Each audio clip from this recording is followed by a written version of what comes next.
Okay, so good. Yeah, I explained too much of this. Check this out. Culture. Unique. Believe. Aesthetic. Renaissance. Compression. Expression. Foundation. Diverse. One voice. Multicultural. Live. Cosmopolitan. Welcome To The Wire. The Wire. So, what have we got today, Simon? Today, well, we've got some special coverage on Joon Kiat's new exhibition at the National Museum. Sounds good. Check this out.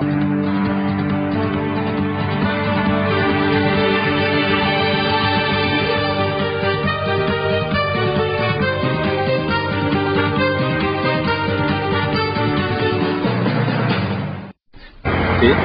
There is the tunnel. Well, everyone's talking about how you can't walk under the tunnel or through the tunnel. The tunnel. But you can actually walk over it. And we're going to walk over it. You can now see we're now entering over the tunnel.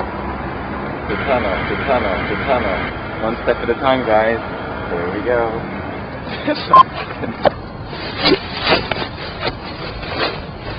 Okay, and we're on the back side of the National Museum, but we tried to go in here and we discovered it's the wrong exhibition. But apparently it's called 15 Years in Asia.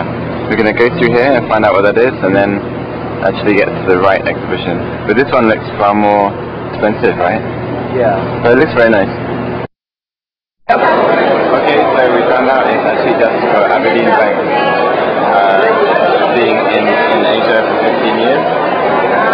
So it's kind of interesting, you know, the National Museum is letting itself be used as such corporate event. Do you think so? Great. Congratulations, Aberdeen Bank, for nominating Asia.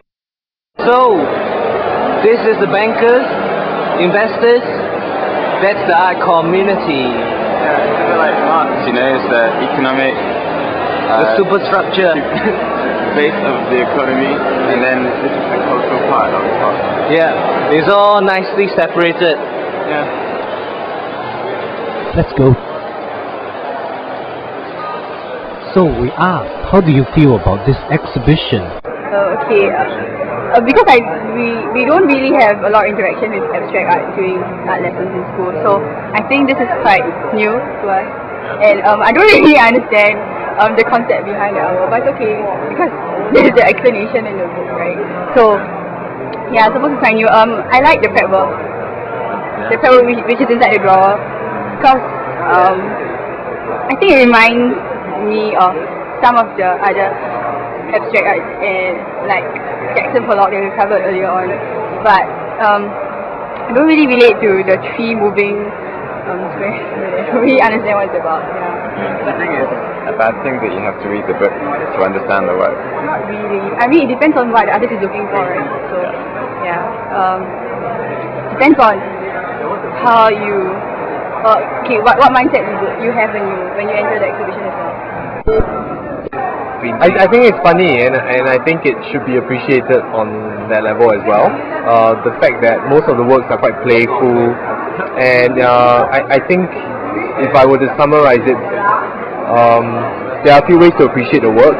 You could see them as simply playful acts of re-looking at ways of looking at painting.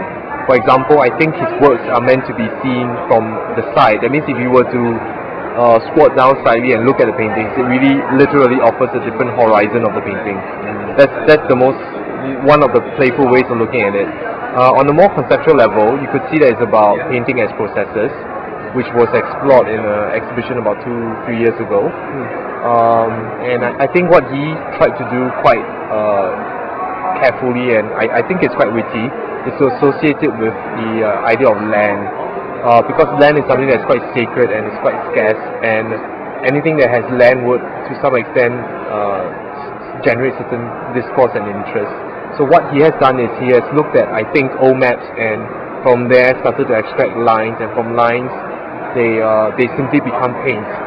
So there's that translation that is interesting from a painter's point of view. Many of us are actually AP students, art students, so we have to complete some coursework. So after coming for exhibitions and seeing other artists doing art, it's a form of inspiration. It's a source of something that you can maybe imitate or something that you can learn from.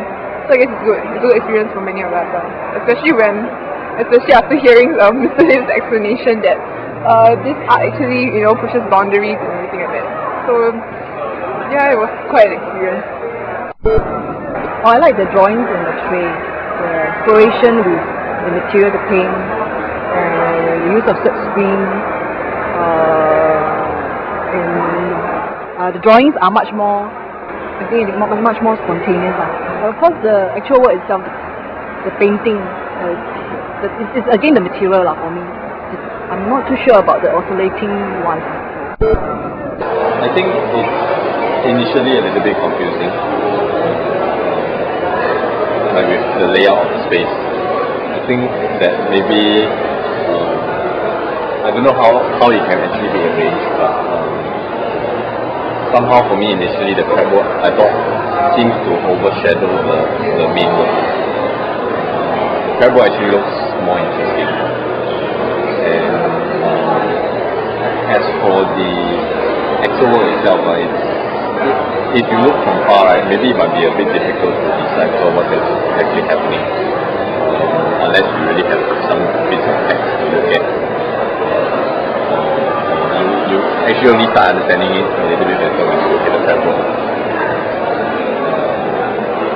I think probably a lot of people have comments about the oscillating work because I've already heard some comments.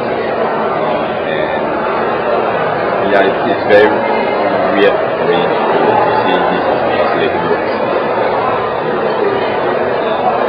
I think someone commented that it was a little bit unnatural, the oscillations. I read a little bit about that in this book, but okay, I need to read more. Hello, this is the coverage of the exhibition at the National Museum by Joon Kiat. It's called Imagining a Geographical Presence in a Study of Horizon in Contemporary Painting. So check it out, and it ends on the 6th of May 2007. Check it out! It's a new look. It's a new look, Now we've got sponsorship and everything. Going into moving pictures now, so it's more like they call it the vodcast.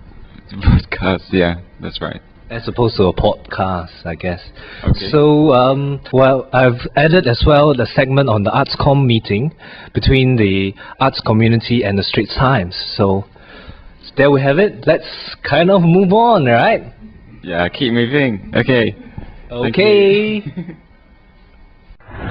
Hi, it's 8th of March 2007, it's 4 p.m. and I'm standing outside Straits Times building, and as I speak, the Exhibitor of Life, Sumiko Tan and staff and ST representatives are talking to the arts community representatives. What's behind the showdown? This is the result of the incident when the arts community has expressed their unhappiness with the way life has been covering the arts. So let's wait here for them to appear, and then let's find out firsthand what's happening. Hi Richard, how was the meeting with Straits Times? I think the meeting went well. All of us conveyed our sentiments on the state of art writing to them, and the environment was very cordial. I think what's most important is that we have come to sort of like decision to work with each other and also to promote more exchanges among between the journalists and the artists, so that we have more discourses, discussions on artworks, and hopefully that can improve the state of art writing in Singapore. Okay, thank you. Okay, thanks for listening and watching. Any final comments, Tian? Not really. Okay then. See you next time.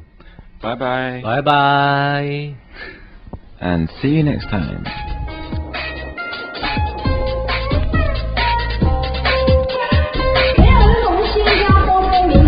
Presented by artsingapore.org, The Wire, cultural podcast of the 21st century. Episode 7 is a Danger Museum project featuring Simon Peter and Woon Kiat Wei.